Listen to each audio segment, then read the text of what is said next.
Hello friends, welcome to my channel English Pitman shorthand. तो आज हम लोग आपको इस वीडियो में पूरा डिटेल से बताने वाले हैं जो इलाहाबाद हाई कोर्ट की वैकेंसी आ रही है स्टेनोग्राफ़र की, जो मतलब आ चुकी है, जिसकी डेट है 4 अक्टूबर से लेकर 21 अक्टूबर तक लास्ट डेट है। तो इस फॉर्म के रिगार्डिंग हम लोग आपको पूरी डिटेल बताएंगे, इस एग्ज़ाम को आपको कैसे क्वालिफाई करना है, क्या करना है और क्या नहीं करना है। तो पूरा मतलब डिटेल आपको बताने वाले हैं कैसे पढ़ना है। तो हमारे साथ डिस्कशन के हमारे साथ चारों स्टेनोग्राफ़र, मतलब हमने लेके चारों स्टेनोग्राफ़र बैठे हैं और चारों एटा डिस्ट्रिक्ट कोर्ट में पोस्टेड हैं। तो जिसमें से ये मनोज कुमार जो कि हिंदी स्टेनोग्राफ़र है, और ये अनुपम अग्रहरी जो कि इंग्लिश स्टेनोग्राफ़र है, और ये अजय जो कि हिंदी स्टेनोग्राफ़र है। हम चारों मिलकर आप लोगों को पूरी डिटेल दें, क्या मतलब एग्ज़ाम के रिगार्डिंग क्या करना है क्या नहीं, पूरा बताने वाले हैं। ठीक है, तो मनोज आप थोड़ा बताइए कि एग्ज़ाम के रिगार्डिंग कितने स्टेज होते हैं और क्या पढ़ना चाहिए बच्चों को जिससे एग्ज़ाम उन क्वालिफाई कर पाएँ। देखिए दोस्तों, ये जो वैकेंसी है बहुत मतलब अच्छी वैकेंसी मानी जाती है, और हाई कोर्ट का जो इसमें प्रोसीजर है बहुत फास्ट होता है, वैकेंसी बहुत जल्दी पूरी हो जाती है। तो इसका जो सिलेबस है, बेसिक सिलेबस है कि इसमें 4 सब्जेक्ट हैं, और इसमें हिंदी इंग्लिश के साथ मैथ और रीजनिंग मैथ और जीएस, हाँ, ये 4 पोर्शन हैं जिसको आपको कवर अप करना होगा, और इस एग्ज़ाम को एनटीए कराता है। तो जो हम जिसके बारे में बात कर रहे हैं स्टेनोग्राफ़र, तो स्टेनोग्राफ़र में जो है आपको जो क्वालिफ़िकेशन चाहिए होती है वो बेसिक है कि ग्रेजुएशन आपको चाहिए होता है, ठीक है, और इसके साथ CCC का डिप्लोमा आपको चाहिए होगा, और जो है बस यही है। और इसके अलावा जो है कि बहुत बेसिक्स आधार पे इसका एग्ज़ाम हो ही जाता है, देखिए, और जिसका मतलब तैयार है वो आप आराम से कर पाएगा। ठीक है, आप ये भी बता दीजिए कि कितनी स्पीड चाहिए इंग्लिश स्टेनोग्राफ़र को और हिंदी स्टेनोग्राफ़र की क्या स्पीड चाहिए और कौन से स्टेज में एग्ज़ाम होगा। रिटन क्वालिफाई करने के बाद टाइपिंग टेस्ट होता है, और पहले तो ये चीज़ सब लोग क्लियर कर लें कि ऐसा नहीं है कि इंग्लिश स्टेनोग्राफ़र सिर्फ इंग्लिश की टाइपिंग टेस्ट देगा। तो सारे लोग जो हिंदी के स्टेनोग्राफ़र हों या इंग्लिश के हों, सबको टाइपिंग टेस्ट दोनों देने हैं, इंग्लिश और हिंदी। इंग्लिश की 30 WPM है और हिंदी की 25 WPM है जैसा कि आप लोग नोटिफिकेशन में देखा ही होगा। और निगेटिव मार्किंग नहीं होती इस एग्ज़ाम में। निगेटिव मार्किंग रिटन में नहीं होती है, अच्छी चीज़ ये होती है। तो कई बार लग सकता है, हाँ, तुक्का लगाइए आराम से, कोई दिक्कत नहीं, वो सब होता है एग्ज़ाम में, कोई टेंशन नहीं है। तो आप स्पीड बता दीजिए, इंग्लिश की कितनी स्पीड? स्टेनो वाली, हाँ, स्टेनो वाली 100 WPM रिक्वायर्ड है, और हिंदी स्टेनो के लिए 80 WPM रिक्वायर्ड है। टाइपिंग की टाइपिंग का तो बता दिया ना, टाइपिंग और टाइपिंग का हिंदी फॉन्ट बता दीजिए। टाइपिंग हिंदी फॉन्ट में वही मंगल आता है, पहले शायद कुर्तीदेव भी था पर अभी हटा दिया गया, अभी सिर्फ मंगल इंस्क्रिप्ट ही है। और अधिकांश एग्जाम में आजकल मंगल ही, हाँ, मंगल ही मांगता है हर जगह लगभग। और ये आप जरूर ध्यान रखें कि आपको इंग्लिश स्टेनो या हिंदी, आपको दोनों टाइपिंग आना कंपलसरी है, क्योंकि बहुत बच्चे डाउट में रहते हैं और लास्ट में धोखा खा जाते हैं एग्जाम के टाइम पे। तो आप बहुत अच्छे से मेहनत करिए। और टाइपिंग जुड़ा एक सवाल ये रहता है कि पेपर मतलब सामने रख के देते हैं, डेस्कटॉप पे आता है लाइन वगैरह, तो उसके बारे में बता दो। हाँ, तो वो आपको स्क्रीन पे ही मिलेगा, ऊपर आपको मैटर लिखा हुआ रहेगा और नीचे टाइप करने का। लेकिन एक चीज़ ध्यान रखिएगा, जैसे हम लोग क्रोम पे बैठ के नॉर्मली जो ब्राउज़र पे बैठ के हाईलाइट वाला टेक्स्ट करके टाइपिंग करते रहते हैं और वो स्क्रीन सिर्फ बीच में आती है, वैसा करके नहीं आया था। हम लोगों के एग्ज़ाम में जो 22-23 वाला हुआ था उसमें पूरी स्क्रीन में पूरा मतलब स्टार्ट टू एंड तक पूरा का पूरा ऐसे पैरा हुआ था, उसी के नीचे लिखना था, और उसमें कन्फ्यूज़न बहुत हो रही थी। तो आप लोग प्रैक्टिस वैसे ही फॉर्मेट में करिए कि ऊपर लिखा हो, जैसे पेंट है या MS वर्ड है हमारा, उसमें पूरी स्क्रीन स्ट्रेच कर लें स्टार्ट से अंत तक, और फिर ऊपर मैटर पहले टाइप कर लें, चाहे खुद ही से कर लें या कोई फ़ोटो उसमें लगा लें, फिर उसके नीचे टाइप करने का प्रयास करें, क्योंकि लाइन की कन्फ्यूजन बहुत ज़्यादा हो रही थी। ऐसा नहीं है कि ऊपर वाली स्क्रीन में अगर 8 लाइनें हैं तो नीचे भी आप टाइप करेंगे तो 8 ही आएगी, तो ये भी एक समस्या थी। तो हाईलाइट नहीं होता, हाँ, हाईलाइट तो होता ही नहीं है, हाईलाइट का तो एग्ज़ाम में कोई सवाल ही नहीं है। और अब अजय आप ये बता दीजिए कि लोगों को GS और मैथ्स और इंग्लिश और हिंदी पढ़ना कहाँ से, कैसे क्या पढ़ाई करें और कितना टाइम एग्ज़ाम में किस सब्जेक्ट को देना है। जैसे कि GS कहाँ से पढ़ें? रही GS की बात रही, GS बात मेनली वही ज्योग्राफी, हिस्ट्री, इकोनॉमी, पॉलिटी वगैरह, ये साइंस वगैरह आते हैं। तो आप कोई स्पेसिफिक बुक सजेस्ट करना चाहते हैं किसी बुक? तो बस लूसेंट कर लो, कवर इनफ है, उसके लिए हो जाएगा। और हिंदी के लिए कहाँ से पढ़ें? हिंदी के लिए भी लूसेंट वगैरह कर लो, काफ़ी। हिंदी इतनी टफ आती नहीं है वैसे, अगर आपकी वोकैब सही होगी तो कोई दिक्कत नहीं आएगी। और मैं आपको इंग्लिश का मतलब स्किल में मैटर क्या आया था ये भी मैं आपके साथ डिस्कस करने जा रहा हूँ। देखिए, टाइपिंग में तो हम लोग को लीगल मैटर आया था, बट जब हम लोग स्किल हुआ था तो उसमें कैलाश चंद्रा टाइप मैटर, मतलब जनरल मैटर जो पार्लियामेंट्री मैटर होता है, उस तरीके का मैटर आया था। तो आप लीगल और जनरल दोनों प्रैक्टिस करके जाएं, क्योंकि एग्ज़ाम का कोई वो नहीं है कि ज़रूरी है कि जनरल ही आए कि लीगल ही आए, ठीक है ना। तो आपको सब पे फोकस करना। और अगर शॉर्ट हैंड की बात जितेंद्र भाई कर ही रहे हैं तो ये भी बताना ज़रूरी है कि जिस फॉर्मेट में हम लोग को कोचिंग में बिठा के डिक्टेशन दिए जाते हैं, ज़रूरी नहीं उसी फॉर्मेट में उसी एक्सेंट में आपको डिक्टेशन मिले। जैसे हम लोगों का इस बार जैसे आया था तो वो तो बहुत ही अजीब तरह का डिक्टेशन था, और बहुत सारे लोगों का तो उसी में बर्बाद हो गया वो एग्ज़ाम, क्योंकि ऐसे हर एक वर्ड रुक रुक के बता रहे थे, तो वो काफ़ी अजीब हो जाते थे। दिस इज एन एप्पल ऐसे करके चल रहा था, तो वो डिक्टेशन बड़ा बेकार था। पूरा फ्रेजेस में आपको डिक्टेशन नहीं मिलेगा कि आपको फ्रेज पूरे बोल रहे हैं, जैसे देयर हैज़ बीन एक साथ बोल रहे हैं, ऐसे बोलेंगे देयर हैज़ बीन। तो इसमें लोगों को फ्रेज प्रैक्टिस किया रहता है जिनको प्रॉब्लम हो सकती है। और मैं आपको ये बताना चाह रहा हूँ कि जैसे स्किल में मार्किंग कैसे है, तो आप अगर 10 मिस्टेक्स करते हैं तो आपका 1 मार्क्स कट होंगे, ठीक है। और स्किल आपका शॉर्ट हैंड का 50 मार्क्स का होता है, और हिंदी का टाइपिंग का 25 मार्क्स, और इंग्लिश टाइपिंग का 25 मार्क्स। तो ये तो बहुत ईजिली आप नंबर ला सकते हैं अगर आप हल्के से परफेक्ट हैं, ठीक है। तो अब आगे कुछ बताना चाहेंगे आप? देखिए, सिलेबस के लिए एक बात बता दें कि जो हाई कोर्ट का जो सिलेबस है उसकी एग्ज़ाम के लिए सिलेबस आप उतना ही बस कवर करें।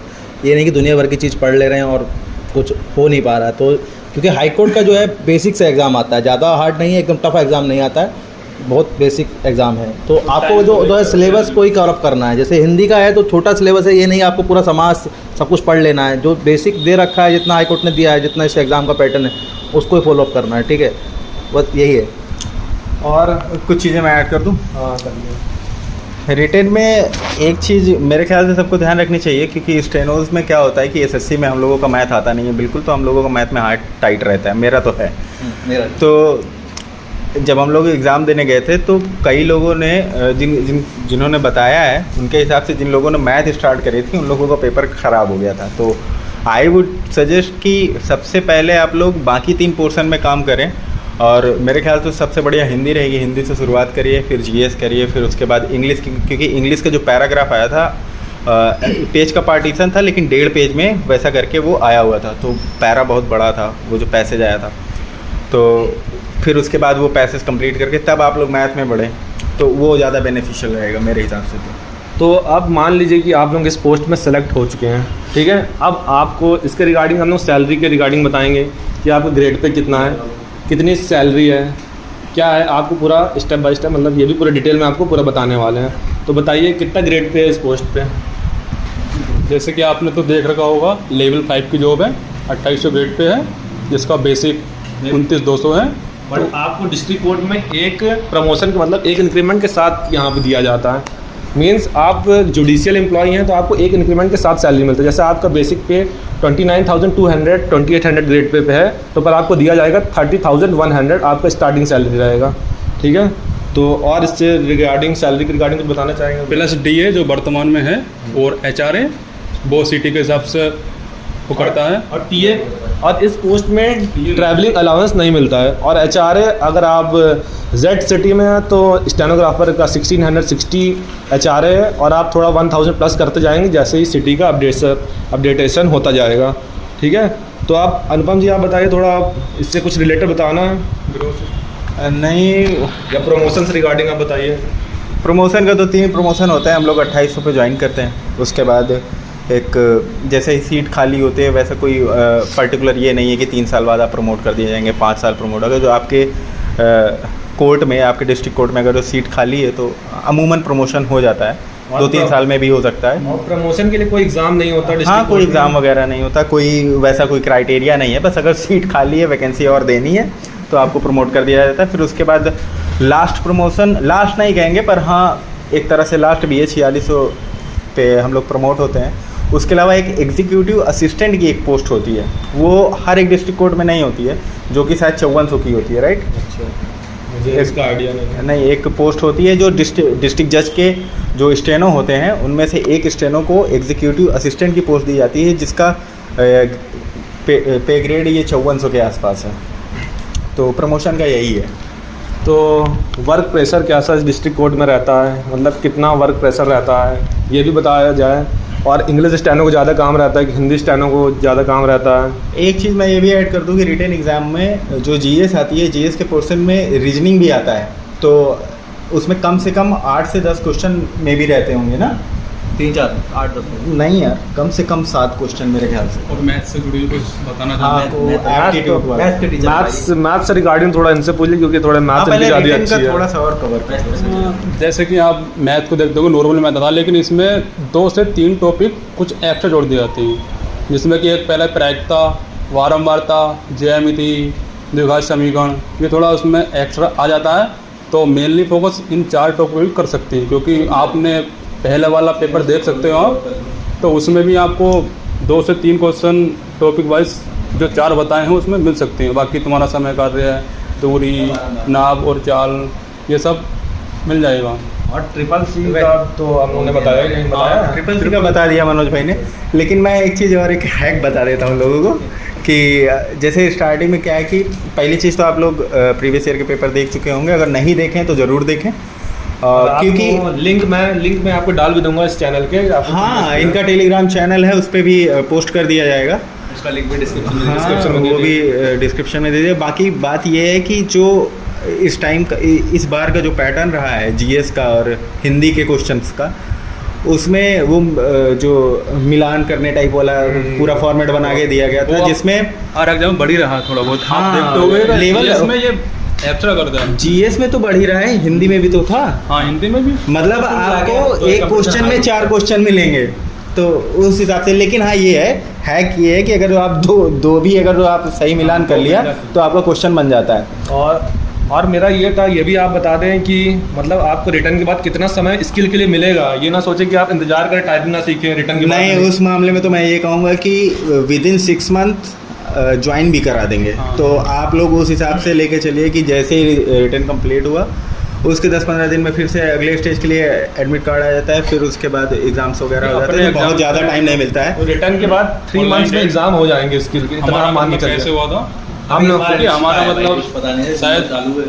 14 अक्टूबर लास्ट डेट दिखी थी, उसके बाद 10 दिसंबर को हमारा एग्ज़ाम हो गया था रिटर्न, और फिर 19 जनवरी को हमारा रिजल्ट आ गया था। उसके बाद 31 मार्च को हमारा स्किल टेस्ट हो गया था, और उसके बाद 16 मई को फाइनल रिजल्ट आ गया था। और उसके बाद 2 से 3 दिन बाद हमारे पास कॉल आ गई थी कोर्ट वाइज, मतलब जिसमें कोर्ट में हमारा पोस्टेड हुआ था, जिस डिस्ट्रिक्ट में हुए थे, तो वहाँ से हमारे पास कॉल आ गई थी, और उसके 2 से 3 दिन बाद डीबी कराई गई, हमारा हमें ज्वाइनिंग दे दी थी। तो और मतलब स्टडी से रिलेटेड और कुछ बताना है आपको, या टॉपिक मतलब आगे बढ़ा जाए ज्वाइनिंग के बाद? क्या मेरे ख्याल से रिटर्न के बारे में कुछ चीज़ें और बतानी चाहिए, अगर लोग यहाँ तक आए हैं देख रहे हैं तो कुछ तो उनको मिले स्पेशल। जैसे कि मैं तो ये कहूँगा कि मैं अपना बताता हूँ कि रिटर्न में मेरे ख्याल से सभी लोग एग्री करेंगे कि अगर जो आप रिटर्न में अच्छा खासा मार्क स्कोर कर लेते हो, तो अगर जो आपका स्किल थोड़ा 19 भी है तो कोई दिक्कत नहीं है। तो अगर जो हाँ, मेरे ख्याल से everybody will agree on that. मामला ये है कि हम लोग हमेशा क्या करते हैं कि या तो बहुत ज़्यादा शॉर्ट हैंड फोकस हो जाते हैं, या तो बहुत ज़्यादा रिटर्न फोकस हो जाते हैं। एग्ज़ाम्स वगैरह सभी लोग देते ही रहते हैं, पर मेरे ख्याल से जो लोग भी इस वैकेंसी के पीछे लगे हुए हैं, इससे बढ़िया अपॉर्चुनिटी नहीं आने वाली है। अभी कुछ दिनों तक तो बिल्कुल नहीं आने वाली, इलेक्शन के आसपास नहीं है। अगर आपको जल्दी 6 महीने में अगर जॉब लेनी है तो आप फोकस कर सकते हो।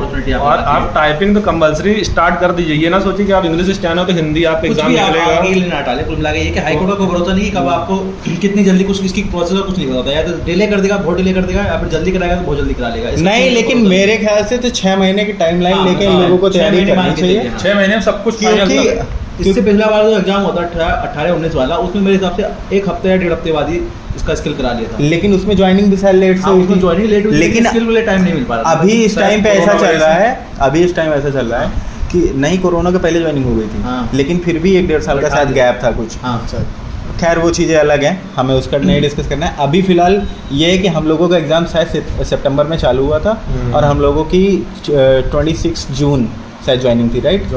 हाँ, तो अब उसी हिसाब से आप लोग सोच लीजिए 6-7 महीने से ज़्यादा का वो नहीं होता है। खैर 3 जून, राइट, 3 जून। और तो इस वैकेंसी में आप कहाँ मतलब आपको अलॉटमेंट होता है, ये आपकी किस्मत होगी। यहाँ आपको रैंक से कोई मतलब ही नहीं रहता। किस्मत क्या मोटी माटा जो मैंने सुना है, मैं उस चीज़ को थोड़ा हाईलाइट कर देता हूँ कि आपके होम टाउन में जितने भी लोग, जैसे मान लीजिए मैं फतेहपुर का हूँ, तो मैं सबसे पहले फतेहपुर में देखा जाएगा कि होम टाउन के कितने लोग, जैसे कितने वैकेंसी है। मान लीजिए जनरल की 1 इंग्लिश की है, 1 हिंदी की है, और ऐसा करके है। तो अगर वो फतेहपुर से 2 बच्चे निकलेंगे तो जिसकी रैंक ऊपर रहेगी उसको सीट दे दी जाएगी। फिर उसको आगे देखा जाएगा कि आगे अगर किसी डिस्ट्रिक्ट में, आसपास के डिस्ट्रिक्ट में अगर जो जगह मिलती है तो दे दिया जाएगा, नहीं तो फिर और आगे लेके जाएंगे।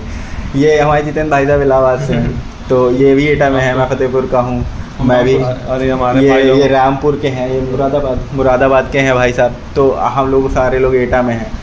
अब आप उस हिसाब से समझिए। खैर इस बारे में कोई अनिश्चितता है, क्योंकि मेरा एक दोस्त है अंकित नाम से है, हाँ। उसकी रैंक 15 है, हाँ। और वो एससी कैंडिडेट था। अमरावती में 29 सीट्स थी, लेकिन उसको तब भी बदायूं डिस्ट्रिक्ट दिया गया है, तो इस बारे में हम कुछ ये बता नहीं सकते। नहीं, यही सेम केस मेरे साथ हुआ है। और वो असल में- एससी में रैंक बंद था। ये भी एक बड़ी बात है कि आप बोलेंगे ऐसी सीट नहीं, तो एससी में उसकी रैंक फर्स्ट थी, तब भी उसको तब भी नहीं मिला, मुरादाबाद नहीं मिला है, ये उसको तो बदायूं ये मिला। तो यूनिक है। और ये हमारे अनुपम 305 में से आई थिंक 28 रैंक थी शायद, नहीं 34 34 थी, 34 फिर भी या ये 38। इतना दूर आ गए हैं। हाँ, क्योंकि मेरे साथ क्या हुआ, मेरे फतेहपुर में मैंने बाद में ज्वाइनिंग लिस्ट जब निकाल के देखी तो जनरल का मैं EWS से डाला था, लेकिन जनरल फाइट थी मेरी, तो जनरल का जो एक सीट इंग्लिश की थी उस पर कोई और बंदा था, 14-15 रैंक में रहा होगा, तो उसको दे दिया गया था। खैर मैं है कि ये बताने वाला था कि रिटर्न में जो मैंने बताया कि स्कोर ज़्यादा करिए, तो हम लोग कई बार स्टेनो में ज़्यादा फोकस करने लगते हैं, कई बार रिटर्न में ज़्यादा फोकस करने लगते हैं, तो फिर ये गड़बड़ा जाता है मामला। तो मेरे ख्याल से आप शॉर्ट हैंड को डेली लिखें भी और टाइप भी करें और पढ़ें भी, जिससे आपकी टाइपिंग प्रैक्टिस भी हो जाएगी, लेकिन साथ में रिवीज़न का टाइम उतना ही निकाल के चलिए, क्योंकि अगर जो आप मोटी माटा अगर 20-20 क्वेश्चन या 22-22 क्वेश्चन भी लेके चलें तीनों सब्जेक्ट में बाकी, तो 66 तो यही हो जा रहा है। तो अगर मैथ आपकी वीक है, जो कि बहुत लोगों की होती है स्टेनोग्राफी में, मैं अपना बताऊं, मेरा बाकी का छोड़ो, खाली मेरा मैथ 10 क्वेश्चन सही था, जिसमें एक तुक्का था। हाँ, तो अब 10 क्वेश्चन, उसके बाद मेरा 75 के आसपास था, फिर भी मेरी रैंक बढ़िया आ गई, और मेरा शॉर्ट हैंड में नंबर बहुत ज़्यादा अच्छा नहीं था, 39 था 50 में। तो कहने का मतलब ये है कि अगर जो आप लोग रिटेन में बहुत बढ़िया नंबर अगर ले आते हैं, तो आपको स्किल टेस्ट में थोड़ा सा अपर हैंड मिल जाता है। बाकी बात और ये शॉर्ट हैंड में ये है कि कोई इसमें क्वालिफिकेशन मतलब नहीं होता, मिनिमम क्राइटेरिया मार्क्स कोई लाने की जरूरत नहीं। आप ये सोचे कि 10% मिस्टेक छूट है, ऐसा कुछ नहीं है यहाँ पे। सबसे लोएस्ट एक बंदा था जिसके 33 आए थे, 33 नंबर 50 में से, मतलब वो 170 मिस्टेक किया बंदा, हाँ, फिर और- भी उसका सिलेक्शन हुआ क्योंकि उसका रिटर्न में ज़्यादा नंबर था। रिटर्न में ज़्यादा यहाँ नंबर था। आपको फोकस रिटर्न में सबसे ज़्यादा करना है, ये मैटर करता है। लेकिन लोएस्ट ही था 33, उसके नीचे वालों को सुना भी नहीं है, और तो पता नहीं उसके बाद। तो क्योंकि उसका रिटर्न में बहुत अच्छा नंबर हो, तो ये डिस्क्वालिफिकेशन मार्क्स कुछ नहीं है, क्वालिफाइंग कुछ नहीं है, 10%, 5%, 8% ऐसे कुछ नहीं है। बस आपको रिटर्न में ज़्यादा मेहनत करिए, स्पेशली इंग्लिश के हैं तो। हाँ इंग्लिश की, क्योंकि हिंदी की मेरिट तो एज कम्पेयर टू वो इंग्लिश तो जाती ही ज़्यादा है। जाती है, बट इस बार इंग्लिश की सीट भी कम हो गई है, 66 सीट है। तो उम्मीद है कि मैं बता रहा हूँ रिटर्न में आपको कम से कम सेफ रहने के लिए 75 प्लस तो मेरे हिसाब से चाहिए, क्योंकि लास्ट टाइम 305 सीट्स थी और लास्ट टाइम 56 नंबर वाले का जनरल कैटेगरी में रिटर्न में हुआ था, उसका हुआ था। तो मैं इस अकॉर्डिंग आपको बता रहा हूँ कि आपको 75 प्लस तो लाना ही आपकी पड़ेगा। बार की मेरिट शायद हिंदी की 162 गई थी, राइट? हाँ, जनरल की, और इंग्लिश की 151 गई थी, और पिछली बार भी ऑलमोस्ट इधर उधर करके यही मेरिट थी, पिछली बार भी लगभग यही। तो अब की बार जो इंग्लिश वाले हैं वो अपना, अभी से एक मोटा मोटा आइडिया बता दूं कि 5-6 नंबर ज़्यादा बढ़ा के चल सकते हैं, और हिंदी वाले भी, क्योंकि हिंदी वालों की भी सीट कम है। पिछली बार शायद 1183 सीट थी, राइट? इस बार हाफ हो गई है। हाँ, इस बार हाफ हो गई है। और इंग्लिश वाला तो बैकलॉग टाइप का लग रहा है कि 66 वैकेंसी जो बच गई थी, जो जिन लोगों ने छोड़ दिया, कोई और ज्वाइन कर लिया, उनको कर दिए गए। तो हो गए। बाकी अगर होम टाउन मिल जाता है आप लोगों को तो वो तो वेल विशेस है उसके लिए। तो इस टॉपिक से रिलेटेड और कुछ बताना है कि हम लोग अब जॉब के बाद क्या रूल है, मतलब क्या इस जॉब से प्रोफाइल है, उस पर बात डिस्कशन कर करें। मेरे ख्याल से तो- रिटर्न और ये सब का तो रिटर्न और हम लोग short hand regarding, syllabus regarding, exam कितनी स्पीड क्या है, ये सब हम लोग ने आपको इस टॉपिक को पूरा बता दिया।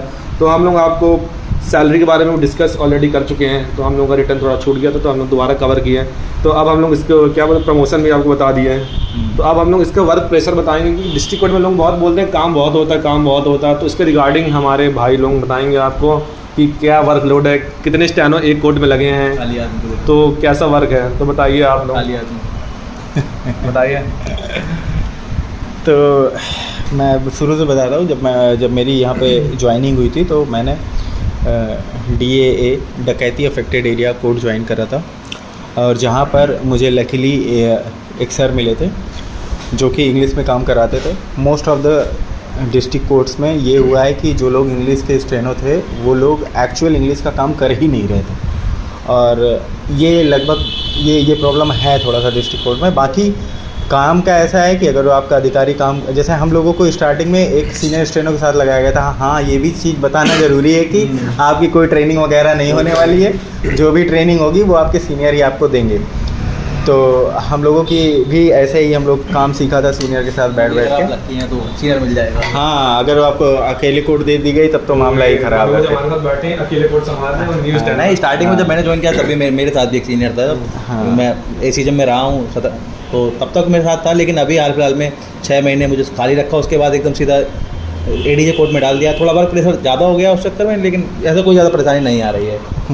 तो इतना वर्कलोड भी नहीं है जितना लोगों के मुंह से सुनने को मिलता है कि आप ऑफिस जा रहे हैं 10 बजे आ रहे हैं 8 बजे लौट रहे हैं। वो एक्सेप्शनल जैसे सीजीएम कोर्ट है, कुछ कोर्ट ऐसी यहाँ पे जो वर्कलोड वहाँ बहुत अच्छा वाला रहता है, तो वहाँ मान सकते हैं। बट ऐसा रेयरली मतलब है कि ऐसा नहीं है कि आप 10 बजे जा रहे हैं और 9 बजे आ रहे हैं 8 बजे, ऐसा नहीं है। एडीजे कोर्ट्स में लोअर कोर्ट की अपेक्षा मेरे ख्याल से थोड़ा सा वर्कलोड कम है। और बाकी जहाँ जहाँ पर 2 लोग हैं, जैसे हम हैं और ये जितेंद्र भाई, हम लोग इंग्लिश के स्टेनो, तो हम लोगों को सप्लीमेंट्री टाइप का रखा गया है कि साथ में एक हिंदी स्टेनो है सीनियर, उनके साथ में हम लोगों को सप्लीमेंट्री रखा गया है। लेकिन हालांकि मैंने शुरू से बहुत सारा काम किया इंग्लिश में, लेकिन वर्क प्रेशर अगर देखेंगे तो वर्क प्रेशर ऐसा बहुत ज़्यादा नहीं है, ठीक है। मतलब आप काम करोगे, खाली नहीं बैठोगे, लेकिन हाँ ये नहीं है कि एकदम परेशानी हो जाए। और आप स्टेनो तो इसका मतलब ये नहीं कि सिर्फ ऑर्डर, जजमेंट, बेल यही सब करोगे।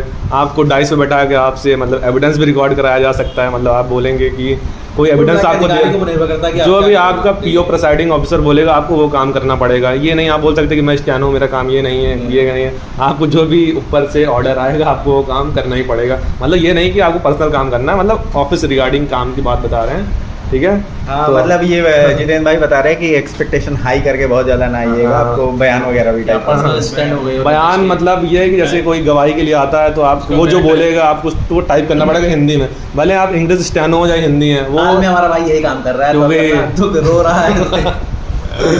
तो यही है। और बाकी डिक्टेशन वगैरह मिलता है, और जो हम लोगों ने फ़ैन बन करके और ऐसे वैसे करके बड़ी सारी प्रैक्टिस करी हुई है। यहाँ चलती हुई कोर्ट में आपको डिक्टेशन लेना पड़ेगा, उस चीज़ के लिए भी प्रिपेयर रहें मेरे ख्याल से। तो और जॉब की टाइमिंग क्या है? टाइमिंग तो वही यूजुअल 9:30 से 5 है। हाँ, 5। और कुछ डिस्ट्रिक्ट्स में टाइमिंग क्या जब वेरी करती है, समर रहता है तो टाइमिंग चेंज हो जाता है। ये अंग्रेजों समय चलता था, लेकिन हमारे यहाँ भी होता है। हमारे एटा में भी होता है। जैसे कि कुछ जैसे 75 डिस्ट्रिक्ट्स हैं यूपी में, तो उसमें कम से कम 2 महीने, तो 2 महीने के लिए, मई से जून जुलाई तक, 2 महीने के लिए हमारी टाइमिंग मतलब सुबह 7:30 से लेकर 2:30 बजे तक अप्रॉक्स कर दी जाती है। डिस्ट्रिक्ट जज के ऊपर ये पावर होती है कि ऑनरेबल डिस्ट्रिक्ट जज की पावर होती है कि वो कर सकता है, ठीक। वरना ऐसे नॉर्मल टाइमिंग तो भाई 9:30 से लेके 5 बजे तक आप आराम से आ सकते हैं। हाँ, एक सवाल और सबके मन में होगा हॉलीडेज़ को लेकर कि छुट्टी कितनी मिलती हैं, क्या कैसे। तो मैं आपको बताता हूँ, 14 CL मिलती हैं इसमें, और बाकी 4 स्पेशल CL मिल जाती हैं। ये अधिकारी के ऊपर डिपेंड करता है। आपको आपकी CL ख़त्म हो गई है और आपको बहुत ही ज़्यादा इमरजेंसी काम हो, तब आपको वो आपका ऑफिसर दे देता है, उसमें कोई दिक्कत वाली बात नहीं है। और समर वेकेशन जून में मिलता है, 15 दिन की छुट्टी नहीं 10 दिन की मिलती है। ये नहीं है कि पूरा जून आपको रखना पड़ेगा, मतलब छुट्टी पे जाना पड़ेगा। रोस्टर चलता है 10 दिन, हाँ। 10 दिन का। और जैसे आपको जैसे स्टेनो तो आपको पीओ जब जाएगा स्टेनो तभी छुट्टी मतलब ले, तो ये ज़्यादा जरूरी नहीं है। अगर आप डबल स्टेनो हो तो आप जा सकते हो पीओ के साथ भी, ऐसा कोई ज़्यादा। बट अगर आप सिंगल स्टेनो हो तो लगभग आपको मतलब जाना ही होता है कि पीओ चला गया तो आप करोगे क्या, तो उसके लिए आपको पीओ के साथ ही जाना होता है। ये तो मतलब आप मान लीजिए कि आपको, और मान लीजिए कि आपको 10 दिन आपको गर्मी की छुट्टी मिलेगी आराम से एंजॉय करने के लिए। ये जो 31 CL बता रहे हैं, उसके अलावा medical leave, education leave, so many leaves are there. So एक PDF भी ग्रुप में प्रोवाइड कर दी जाएगी और उसके रिगार्डिंग, लीव के रिगार्डिंग। विंटर वेकेशन, और विंटर वेकेशन में आपका समय 25 से 31 दिसंबर तक, 25 से 31 कैलेंडर आता है पहले ही, सारे कैलेंडर पहले ही दे दिया जाता है। हाँ, और हाई कोर्ट की जितनी छुट्टियां हैं उनको मान के मत चलिएगा कि डिस्ट्रिक्ट कोर्ट की छुट्टियां हैं, तो ऑनरेबल हाई कोर्ट जो भी कैलेंडर प्रपोज करते हैं या बनाते हैं वही चीज़ हम लोगों को यहाँ पर और फॉलो करनी होती है। और लोकल छुट्टी होती है 5 नहीं 7 7 लोग 7 लोकल छुट्टी होती है और सेकंड सैटरडे आपका ऑफ रहेगा परमानेंट वाला, और 4th सैटरडे को पीओ का ऑफ रहता है, पर हाँ। स्टाफ का खुला रहता है 4th सैटरडे, तो आपको आना कंपलसरी रहता है, बट आपके लिए वर्क नहीं रहेगा क्योंकि पीओ ही मतलब छुट्टी नहीं, है। आपका जो भी उस दिन पेंडिंग वर्क Pending रहता रहेगा, है वो आप- आप कंप्लीट करते हैं। जैसे अगर कोई पीओ आपको फैक्ट वगैरह बनाने के लिए देखे गए हैं तो आप बनाएंगे। अगर आपका कुछ अपलोडिंग के लिए कुछ ऑर्डर्स वगैरह जजमेंट्स वगैरह रखे हुए हैं तो आप उसको कंप्लीट करिए। ये एक जनरल डायरेक्शन है कि जो भी आपका बचा हुआ काम है आप उसको 4th सैटरडे को ख़त्म करेंगे। उसके अलावा जो भी ऑनरेबल हाई कोर्ट से जो भी ट्रेनिंग के लिए चीज़ें आती हैं, हम लोगों को ट्रेनिंग वगैरह भी बीच बीच में दी जाती है। जैसे अभी लॉज वगैरह सारे चेंज हुए हैं तो हम लोगों को BNSS वगैरह का भी थोड़ा जो हमारे सीनियर पे स्टार साहब लोग हैं वो सब लोग स्टार पे पढ़ाते हैं। और तो- एक डाउट ये है कि छुट्टी मतलब जब आपका मन चाहे आप छुट्टी ले सकते हो, ये नहीं है कि मतलब इतना की छुट्टी नहीं मिल रही, हाँ। ये है वो है। कोई अगर मान लो कोई इंस्पेक्शन आया है कोई बाहर से हाई कोर्ट से एजे वगैरह आते हैं तो उस वाली कंडीशन में छुट्टी नहीं मिल पाती है, लेकिन हो जाता है, छुट्टी मिल का जाती है। सीन ऐसा है कि आपके PO के ऊपर हाँ सब जितने लोगों को मुझसे सुनोगे उतना सब लोग अलग अलग बताएंगे, but it totally depend on your presiding officer. बस तो अब बाकी मेन, मिल जाता है आराम से, कोई दिक्कत और हम लोग मेन टॉपिक पे अब ये आते हैं कि जैसे आपका पोस्टिंग होम पोस्टिंग नहीं होता है, तो आप जैसे मैं इलाहाबाद से एटा में पोस्टेड हूँ, तो क्या मेरा इलाहाबाद में कब ट्रांसफ़र होगा? कुछ ट्रांसफ़र पॉलिसी क्या है डिस्ट्रिक्ट कोर्ट की? 2 साल तो परमिनेंट है। तो नहीं 2 साल नहीं है एक्चुअली।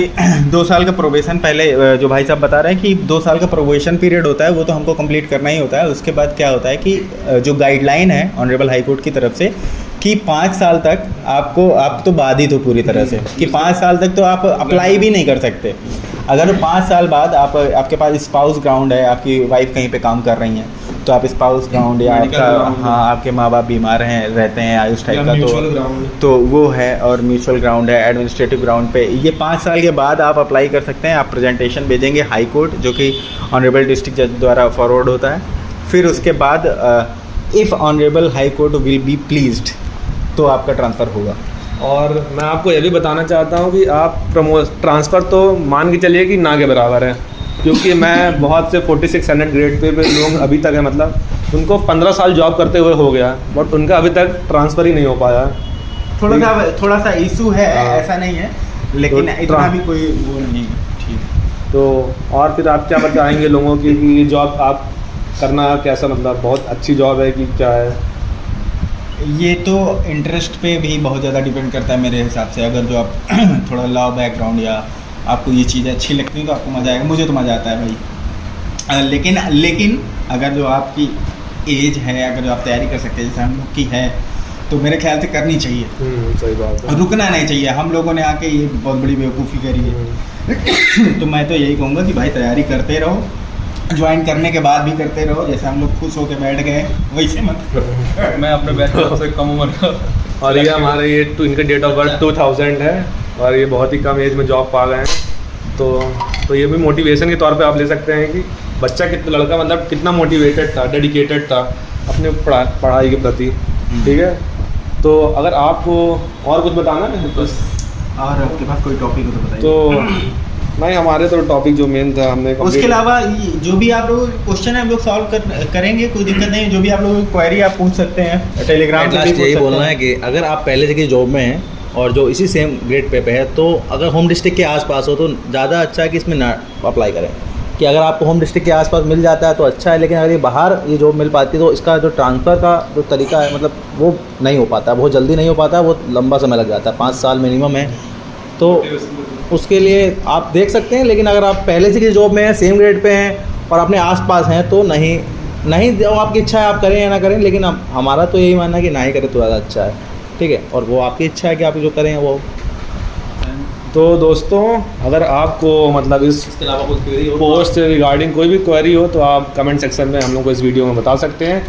और अगर आपको ये वीडियो अच्छी लगे, किसी दोस्त को आपको लगे कि वो तैयारी कर रहा है स्टेनो की, तो उसको तक वीडियो ज़रूर पहुँचाएँ कि उसकी बंदे की भी हेल्प हो जाए। तो आपकी कोई क्वेरी हो तो आप इसमें बता सकते हैं कमेंट्स में, या फिर टेलीग्राम चैनल पे बता सकते हैं। इसके बारे में हम देखेंगे आगे कुछ कर सकते हैं या फिर आपको बता पाएंगे। ठीक है, सही है। तो हम लोग को लगभग 1.5 साल हो गया काम करते हुए, तो हम लोग अपने एक्सपीरियंस से सारी चीज़ें हम लोग बता रहे हैं।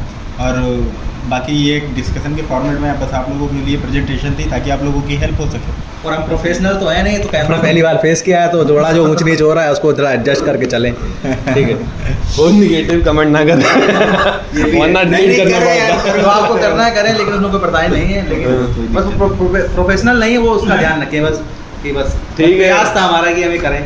तो अगर आपको ये वीडियो अच्छी लगती है तो जरूर लाइक करें, सब्सक्राइब करें और शेयर करना ना भूलें। इच्छा है आपकी करें, माइंड यू रिटेन पे फोकस करो, बिल्कुल। लेकिन जो आपका अच्छा है उस पर ध्यान बिल्कुल दें, ये नहीं जो कोई चीज छोड़े नहीं, लेकिन रिटेन पे ज्यादा फोकस करें, रिटेन पे नंबर बहुत अच्छा गेन करें। भाई के भले ही रिटर्न में कम अच्छे नंबर थे, लेकिन भाई की स्किल अच्छा है। हाँ। तो और इस उससे भाई आप का इसका- रिटर्न अच्छा था, इसका उसके थोड़ा उतना अच्छा तो नहीं था, इसका- और इसकी रैंक मुझसे अच्छी है अभी। हाँ। लेकिन बात यही है कि आपके देखिए शॉर्ट हमारा हैंड स्किल अच्छा है ना, रिटर्न अच्छा है। हम आ गए हैं। नहीं नहीं, हिंदी वालों का तो अगर आप ज्वाइन कर चुके हो तो आपका सब अच्छा है, हाँ, सही बात क्योंकि है। हिंदी की मेरिट हमसे 10 नंबर आगे ही जा रही वो कह है। सकते हैं आप। हाँ, लेकिन बात ये है कि ऐसा नहीं है कि आपकी शॉर्ट हैंड अच्छा है तो ही उखाड़ लेंगे, या रिटेन अच्छी है तो ही उखाड़ लेंगे। लेकिन अपर हैंड के लिए अगर जो आप रिटेन बहुत अच्छा करते हैं तो आपका शॉर्ट हैंड में अपर हैंड रहेगा, आपको स्टेज 2 में कम प्रॉब्लम्स आएंगी।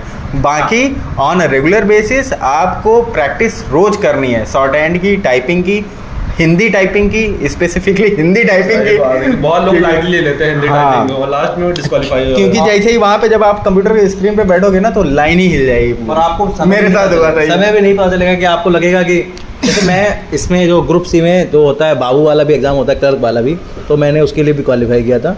तो जब मैं पहली बार इसका भी स्किल दिया था तो क्या था कि टाइपिंग जब देने बैठा तो मैं टाइपिंग स्टार्ट की और स्क्रीन पे 10 मिनट का टाइमर चालू हुआ, तो अपनी टाइपिंग स्पीड अच्छी थी इंग्लिश में।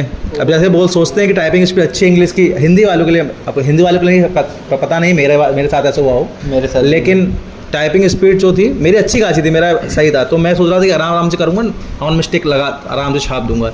लेकिन जब मैं टाइपिंग बहुत आराम से कर रहा था, जब मैंने टाइमर देखा कि 7.5 मिनट हो गए और आधा ही मिनट टाइप हो पाया है, तो एकदम हड़बड़ाहट हो जाती है। तो आप बिल्कुल इसको बिल्कुल आराम से ना लें, इसमें जो तो आपकी स्पीड है, जो आपकी नेचुरल स्पीड है, उसको उसी हिसाब से करें, बिल्कुल लाइटली किसी चीज़ को ना लें। जो ये बता रहे हैं उसी में मैं थोड़ा सा ऐड करना चाहूँगा कि मेरी इंग्लिश की स्पीड 30 रिक्वायर्ड है, पर 50 के आसपास थी, और मेरा खराब हिंदी का इंग्लिश का ही हुआ था। अब मेरा भी भले मैं इंग्लिश स्टैंड हूँ, पर मेरा हिंदी में 25 में से 25 था, हाँ। और इंग्लिश में मेरा 25 में से 25.50 था। तो ध्यान हर जगह देना है, हर चीज़ की प्रैक्टिस करके जानी है, वहाँ पे कामली आराम से बैठना है। एक्सेंट का डिफरेंट लोगों के चैनल पे जाके आपको डिक्टेशन लेना चाहिए, क्योंकि हाँ। एक्सेंट कब क्या हो जाए, किस तरह के और- स्पीकर मिल जाए, इसका भी अब कोई मेल और फीमेल आप दोनों का डिक्टेशन ले जाइए, नहीं सिर्फ मेल बिल्कुल। का डिक्टेशन ले रहे हैं, फीमेल का ले रहे हैं, बिल्कुल। दोनों को। और जनरल लीगल आप हिंदी शॉर्ट हैंड से रिगार्डिंग कुछ बताना चाहिए, किस बुक से पढ़ना चाहिए, कौन सी बुक से डिक्टेशन लेना चाहिए। देखिए अब हिंदी General matter हाई आता है, कोर्ट legal के आता बारे है। में अभी इस बार तो देखो जो संसदीय मैटर बोला था ज़्यादा हार्ड नहीं था मेरे हिसाब से। अब अपना अपना सबका जिसका जैसा स्किल है वो अपने हिसाब से बता पाएगा। तो legal आया था लेकिन कि general लीगल आया था? नहीं, इस जनरल बार? नहीं था, लीगल नहीं था, लीगल था ना, जनरल था। संसदीय लोकसभा मैटर बोला था, लोकसभा जो संसदीय कार्रवाई होती है उसमें से एक मैटर ऐसा एक डिक्टेशन बोली गई थी, तो ज़्यादा हार्ड नहीं था, कुछ बेसिक वर्ड थोड़े हार्ड आ गए थे ज़्यादा। लेकिन स्पीड के बारे में बताएं तो 80 वर्ड बोलते हैं, लेकिन 80 वर्ड से वो स्टार्ट भी नहीं होता। 85 से स्टार्ट हुआ था, 96 तक गया था जो हमारी शिफ्ट वाला था। मेरा और friend जो भी बोला था 31 वाले थे, 31 जो हुआ था उनका शायद 110 तक गया था स्पीड में। तो इसमें आप ये सिर्फ ये सोच के चलें कि 80 पर वर्ड मिनट का लेके चलेंगे तो आप क्वालिफाई कर जाएंगे, तो ये नहीं हो पाएगा। शायद हो जाए लेकिन कुछ नहीं कह सकते हैं। अच्छा, कुछ लोगों ने अपना एक्सपीरियंस मुझसे शेयर किया था, तो मैं सोच रहा हूँ ये भी बता दूँ कि कुछ लोगों का सेंटर पे कुछ प्रॉब्लम्स आई थी। जैसे किसी के कीबोर्ड में एक लेग नहीं है, वो जो आगे से उठा के किसी को टाइप करने की आदत है तो एक तरफ का नहीं है, तो वहाँ पे आपको टाइपिंग स्टार्ट होने के पहले पूरी अपॉर्चुनिटी दी जाएगी कि आप की चेक कर लें, आप ये चेक कर लें, वो चेक कर लें। अगर आपको कोई प्रॉब्लम लग रही है तो उसी टाइम उठिए, उसी टाइम करा लीजिए। अगर वो बोले कि बैठिए 5 मिनट हम दे रहे हैं ये वो, नहीं भैया करा के दो, क्योंकि अगर जो आप उन चीज़ों पर नहीं ध्यान देंगे तो वो ऐसे ही छोड़ देंगे। मैंने उसके नीचे कागज़ लगा के टाइपिंग करी थी, मेरे साथ हुआ था सेम चीज़, और सूसू करके बैठे, क्योंकि एक मेरे भाई साहब थे उनके साथ ये भी समस्या हो गई थी कि हाँ, कि बोले कि अभी जाने देंगे, तो पहले से अपना प्रसाधन वगैरह सारे निपटा के बैठिए ताकि कोई एग्ज़ाम के अलावा कोई और प्रेशर ना रहे। और मैं कीबोर्ड का थोड़ा ये आपको बताना चाहूँगा, जैसे आपको बहुत ही हल्का कीबोर्ड मिल जाता है, जैसे आप टाइप कर रहे हैं तो कीबोर्ड मतलब अपने प्लेस से डिस्प्लेस हो जा रहा है, ठीक है ना। तो इसका मैं ट्रिक आपको बताना चाहूँगा, क्या करें, आप अपने साथ हैंकी लेके जाइए, ठीक। अब जब जाइए तो वॉशरूम में उसको पहले गीला करके फिर उसका पूरा एक बार निचोड़ दीजिए, ठीक ना। तो फिर क्या करिए, जब आप टाइप करेंगे तो उस हैंकी को कीबोर्ड के नीचे रख दीजिए, ठीक ना। तो आप देखिएगा तो आपका कीबोर्ड कभी डिसलोकेट होगा ही नहीं अपनी जगह से। दूसरा तरीका ये है कि मॉनिटर को ऐसे पकड़ के थोड़ा आगे करिए और फिर कीबोर्ड को उससे सटा दीजिए, बस काम खत्म। बस लेकिन जो अगर आप लेग वगैरह लगा के उसमें करते हैं तो उसका ध्यान रखें, अगर वो टूटा है तो तुरंत बदल लें। कोई भी आपकी समस्या है तो आप सेंटर पे जब तक उस चीज़ को बदलवा नहीं लीजिए तब तक बैठिए नहीं सीट पे, नहीं तो वो लोग अवॉइड कर देंगे।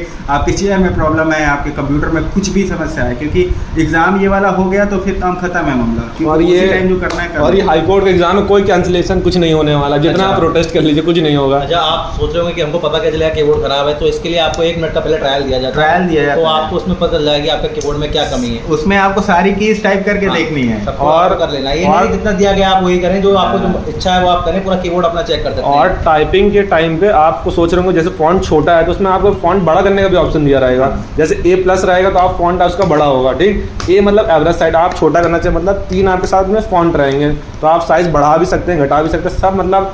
और मैटर जो रहेगा वो आपके एक ही पेज में रहेगा, कोई आपको स्क्रॉल करने की जरूरत नहीं पड़ेगी। वो 250 वर्ड जो हिंदी के रहेंगे वो एक ही पेज में आएंगे, आपको स्क्रॉलिंग तो करनी ही नहीं है। बस लाइन आप कंफ्यूज ना, क्योंकि लाइन बहुत पास रहती है तो इससे दिक्कत हो सकती है, लोग कंफ्यूज हो जाते हैं। बिल्कुल सही बात। और एक चीज़ और है कि रिटन में भी, जैसे कि ऑनलाइन नहीं है ये तो सबको पता ही है, तो एक चीज़ का खास ध्यान रखें कि जैसे जैसे मैंने जो किया था कि एक मैंने सेक्शन, जैसे हिंदी का सेक्शन कंप्लीट किया तो सारे के सारे पहले अपना गोला कर लिया। अगर जो आपका कहीं मार्किंग में कहीं छूट गया तो धराया पूरा धरा का धरा रह जाएगा। और जहाँ तक आप लास्ट में भरते हो तो कभी ना कभी आपके भरने हैं, जब उसको बोला तो मेरे हिसाब से तो साथ में भरते जाओ ज़्यादा सही है। मेरे ख्याल से साथ में भरो, साथ में भरे, एक पोर्शन कवर अप करके सबसे बढ़िया, ये भी मैंने ही किया। टाइम मैनेजमेंट अच्छा होता है उसमें, ठीक है। आप अगर एक साथ कर पाएंगे लास्ट में तो आप हाथ आपका हड़बड़ा जाएगा उसमें, मान लो लास्ट के 10 मिनट बचते हैं और आप उसमें करने बैठ जाते हैं, उसको अगर आपने लेस इंपॉर्टेंस दिया तो आपके करे कराए क्वेश्चन खराब हो जाएंगे। तो एक एक सेक्शन मेरे हिसाब से कंप्लीट करते जाइए और तुरंत उसको भरते जाइए। क्योंकि मेरे साथ लेखपाल वाले एग्जाम में यही हुआ था कि मैंने बुकलेट में टिक किया था और मेरे OMR पे वो मार्क ही नहीं था। सही बात है। हाँ। तो ये जो लोग स्टेट का जो एग्ज़ाम देते हैं उसमें हिंदी मस्ट होती है, UP SSC वाला, तो जो हिंदी वो लोग पढ़ रहे हैं उसमें लगभग वही चीज़ें इसमें भी आ जाती, क्योंकि मैंने लेखपाल के लिए पढ़ा था तो हिंदी लगभग उसी में पढ़ थी। सेम हमने भी लेखपाल के लिए पढ़ा था। हाँ। तो उसमें कवर अप हो गया था तो कुछ बहुत ज़्यादा मेरे ख्याल से सबसे पहले आप लोग जाइए और प्रीवियस ईयर पेपर उठाइए, यूट्यूब पे पढ़ा हुआ है, बाकी PDF हम लोग प्रोवाइड कर देंगे। उसके अलावा आपकी कोई क्वेरी हो तो आप लोग क्वेश्चन कर सकते हैं, कोई दिक्कत नहीं। तो दोस्तों फिर वीडियो को यहीं पे एंड करते हैं, ठीक है। Thank you.